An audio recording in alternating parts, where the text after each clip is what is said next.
Can we flip over to 2 Nephi chapter 25, if we could, and look at a few things here? I think one of the keys to understanding the book of Amos is to use the Book of Mormon, as well as the Doctrine and Covenants we already have as a guide.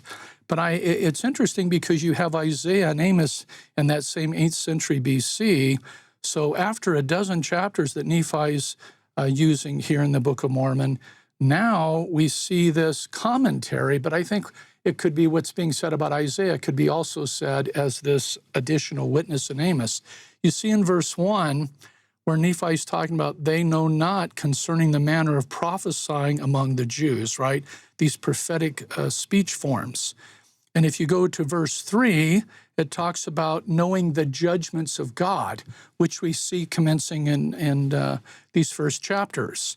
It's complicated. In verse 4, he says, but those that are filled with the spirit of prophecy are going to get it. That's the first point we made.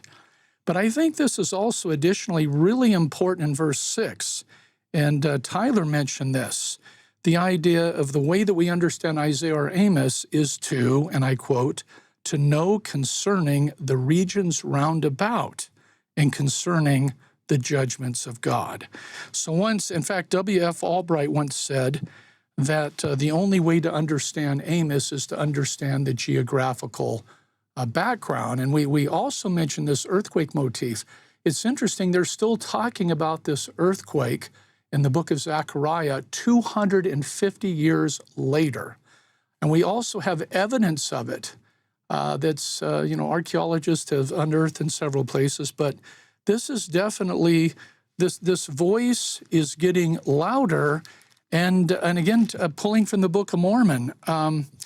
You recall in Helaman chapter 12, where the Lord says, and thus we see that except the Lord does chasten his people with many afflictions, with death, famine, and pestilence, they will not remember him. That's sobering. I would hope that those of you watching can analyze your own life and say, wait, am I willing to turn my heart and my life over to the Lord when the wind isn't blowing and the earth isn't shaking, when I have lots of other options available to me?